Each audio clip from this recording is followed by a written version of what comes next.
বরিশালের বেলস পার্কে নির্বাচনী জনসভায় এই মুহূর্তে কথা বলছেন বিএনপি চেয়ারম্যান তারেক রহমান। আমরা সরাসরি যাচ্ছি তার বক্তব্যে। হত্যার শিকার হয়েছে, গুমের শিকার হয়েছে, খুনের শিকার হয়েছে।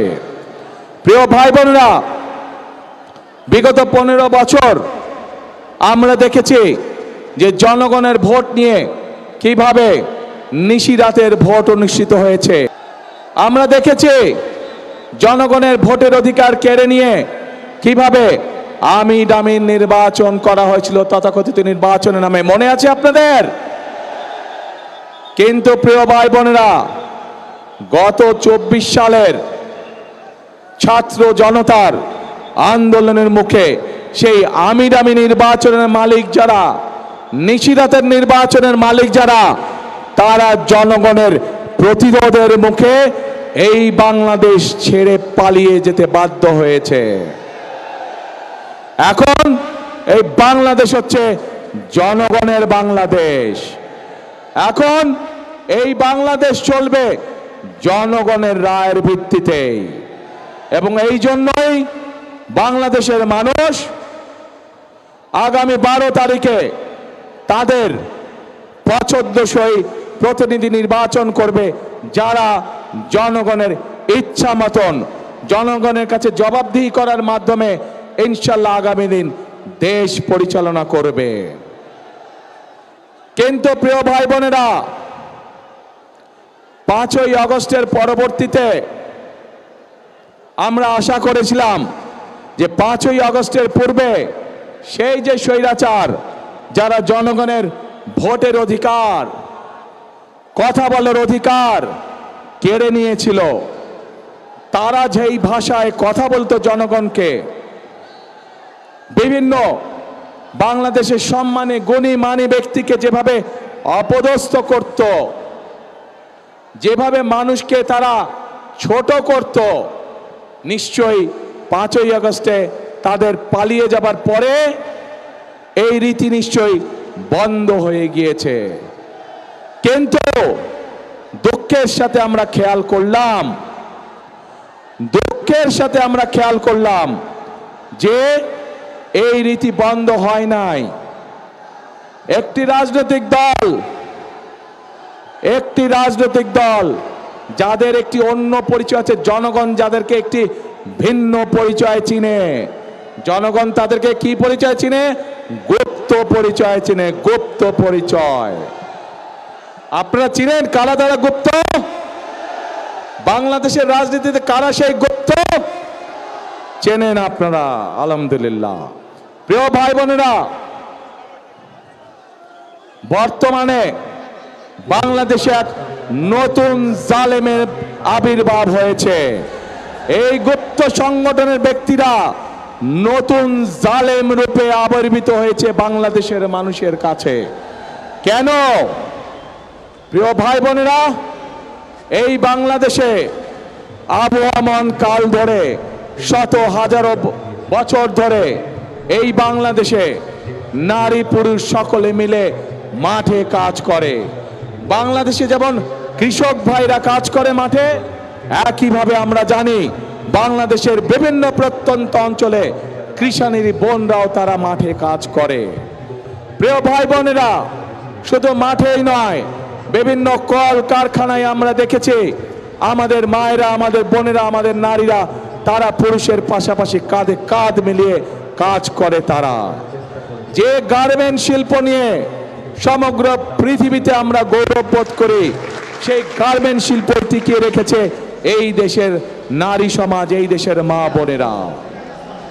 প্রিয় ভাই বোনেরা, আজ আমরা অত্যন্ত কষ্টের সাথে দেখছি, অত্যন্ত ঘৃণার সাথে দেখছি এই যে নতুন জালেম, যাদেরকে মানুষ গুপ্ত হিসাবে চিনে, এই জালেমদের নেতা সে 2 দিন আগে প্রকাশ্যে বলেছে বাংলাদেশের নারীদেরকে সে একটি অত্যন্ত কলঙ্কিত শব্দ দিয়ে ব্যবহার করেছে। প্রিয় ভাই বোনেরা, যেই ব্যক্তি বা যেই দলের তার দেশের মা বোনদের প্রতি বিন্দুমাত্র শ্রদ্ধা নেই, যেই নেতা, যেই দলের নেতাকর্মীদের নিজের দেশের মা বোনদের কষ্টের প্রতি বিন্দুমাত্র সম্মান নেই, তাদের কাছ থেকে আর যাই হোক বাংলাদেশ কখনো অগ্রগতি আশা করতে পারে না। তাদের কাছ থেকে আর যাই হোক বাংলাদেশের মানুষ আত্মসম্মানমূলক কোনো মর্যাদাপূর্ণ কোনো আচরণ আশা করতে পারে না। প্রিয় ভাই বোনেরা, এই জালেমদের একটি কথাই শুধু বললাম, আমি আপনাদেরকে আরো একটি কথা বলছি। তার আগে বিবি খাদিজার সম্পর্কে আপনারা জানেন না? আমাদের প্রিয় নবী করিম সাল্লাল্লাহু আলাইহি ওয়াসাল্লামের স্ত্রী এই বিবি খাদিজা, উনিও একজন কর্মজীবী মহিলা ছিলেন। ওনার নিজের ব্যবসা বাণিজ্য ছিল, যেখানে নবী করিম সাল্লাল্লাহু আলাইহি ওয়াসাল্লাম নিজেও কাজ করতেন। প্রিয় ভাই বোনেরা, এরা বলে ইসলামের রাজনীতি করে, অথচ নবীর স্ত্রী নিজে যেখানে একজন কর্মজীবী মহিলা ছিলেন, সেখানে কেমন করে একটি রাজনৈতিক দলের নেতা এবং কেমন করে সেই রাজনৈতিক দলটি তাবৎ বাংলাদেশের নারী সমাজকে এমন একটি কলঙ্কিত শব্দ জর্জরিত করলো। প্রিয় ভাই বোনেরা, বদরের যুদ্ধ নিশ্চয়ই আপনারা জানেন কম বেশি সবাই। সেই বদরের যুদ্ধে হযরত আয়েশা তার নেতৃত্বে পরিচালিত হয়েছিল, তার নেতৃত্বে যুদ্ধের সকল সরঞ্জামাদি সরবরাহ করা হয়েছিল, তার নেতৃত্বে যুদ্ধে যারা আহত হয়েছিল সেই মানুষগুলোকে নার্সিং দেওয়া হয়েছিল, ট্রিটমেন্ট দেওয়া হয়েছিল। কাজে আমরা ইসলাম ধর্ম বলে, আমরা আমাদের দেশের সামাজিক অবস্থান বলে, সকল জায়গায় নারীদের একটি শক্তিশালী অবস্থান আছে এবং আমরা কোনোভাবে অস্বীকার করতে পারবো না। এই নারীদেরকে পেছনে রেখে, এই নারীদেরকে ঘরে বন্দি করে রেখে কোনোভাবেই আমরা বাংলাদেশকে সামনে যেতে পারবো, এটি আমরা কখনোই মনে করি না। এবং সেই জন্যই দেশনেত্রী খালেদা জিয়া যখন দেশ পরিচালনার দায়িত্বে ছিলেন, উনি বাংলাদেশের নারীদের শিক্ষা ব্যবস্থাকে সম্পূর্ণ বিনামূল্যে করে দিয়েছিলেন, ইন্টারমিডিয়েট পর্যন্ত।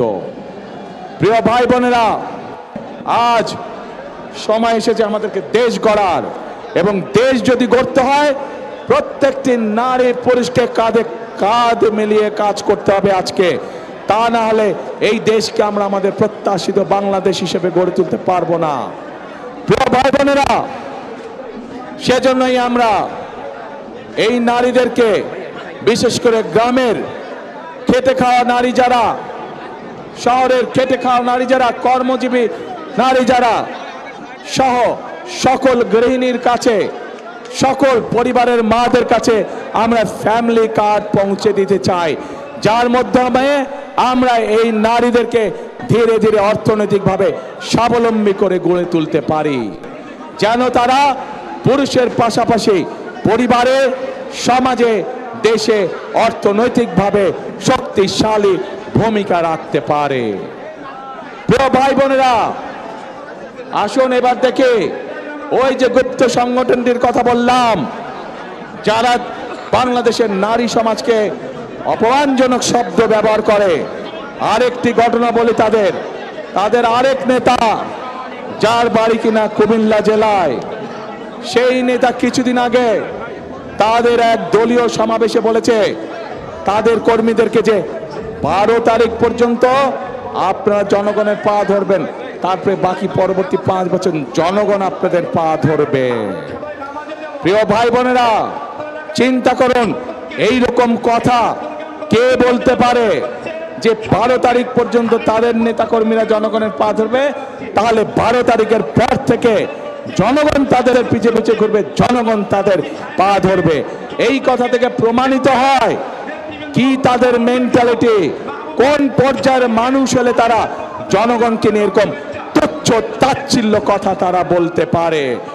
প্রিয় ভাই বোনেরা, এইসব লোক যদি নির্বাচিত হয়, এইসব লোক যদি দায়িত্ব পায়, তাহলে আজকেই আমাদের কাছে পরিষ্কার হয়ে যাচ্ছে যে জনগণের ভাগ্যের কি দুর্বিষহ অবস্থা হবে, দেশের মানুষের ভাগ্যের কি দুর্বিষহ অবস্থা হবে। যাদের মনে এই কথা এবং মনের কথাই বেরিয়ে এসছে তাদের বাস্তবে। কাজেই প্রিয় ভাই বোনেরা, এইসব গুপ্তদের বিরুদ্ধে সজাগ থাকতে হবে। যারা দেশের মানুষকে সম্মান করতে জানে না, যারা পরিকল্পনা করে রাখে যে 12 তারিখের পর থেকে তারা জনগণকে নাকে দড়ি দিয়ে ঘোরাবে, তাদেরকে উচিত শিক্ষা আপনাদেরকে দিতে হবে প্রিয় ভাই বোনেরা। এইসব গুপ্তরা সেই 86 সাল 71 সাল ইতিহাস যদি দেখি আমরা, সব সময় যারা দেশ থেকে পালিয়ে গেছে তাদের সাথে সব সময় এপাশ নালে ওপাশ, মুদ্রার এপেট নালে ওপিট হিসেবেই তারা ছিল। কাজে তাদের কাছ থেকে দেশের মানুষ ভালো কোনো কিছু আশা করতে পারে না। প্রিয় ভাই বোনেরা, বিশাল এই বরিশাল বিভাগ 1993 সালে বিএনপি তথা দেশনেত্রী খালেদা জিয়ার সরকার এই বরিশালকে বিভাগ হিসাবে ঘোষণা করেছিলেন। প্রিয় ভাই বোনেরা, তারপরে নদীর পানি অনেক দূর গড়িয়ে গিয়েছে। আমরা এলাকার উন্নয়নে বিভিন্ন সময় বিভিন্ন কাজ করেছি, কিন্তু আরো বহু কাজ করা বাকি। যেমন বরিশাল ভোলা ব্রিজ, এই কাজটি আমাদেরকে করতে হবে। এখানকার শেরে বাংলা মেডিকেল কলেজ, সেটিকে এলাকার মানুষের চিকিৎসার জন্য উন্নত করতে হবে। ভোলাতে মেডিকেল কলেজ, সেটির কাজে আমাদেরকে হাত দিতে হবে। সবচেয়ে বড় সমস্যা এই এলাকার নদী ভাঙন সমস্যা মানুষের। যারা আমাদের মুরব্বী ছিলেন, যারা গত হয়ে গিয়েছেন, বিভিন্ন এলাকায় তাদের কবর ভেঙে যাচ্ছে, মসজিদ ভেঙে যাচ্ছে, বাপ দাদার ভিটে বাড়ি ভেঙে যাচ্ছে। প্রিয় ভাই বোনেরা, এই বিশাল এলাকাকে আমাদের বেড়িবাঁধ দিতে হবে। বেড়িবাঁধ দিয়ে নদী ভাঙন আমাদেরকে ঠেকাতে হবে যে কোনো মূল্যে। কাজেই অনেক কাজ বাকি আছে আমাদের। এই কাজগুলো যদি করতে হয় প্রিয় ভাই বোনেরা, তাহলে অবশ্যই আপনাদেরকে সঠিকভাবে সিদ্ধান্ত নিতে হবে। যে অতীতে আপনারা দেখেছেন বিএনপি সকল সময় চেষ্টা করেছে তাই সবসময় জীবাণু থেকে 10 গুণ বেশি সুরক্ষিত থাকতে ডেটল হ্যান্ড ওয়াশ।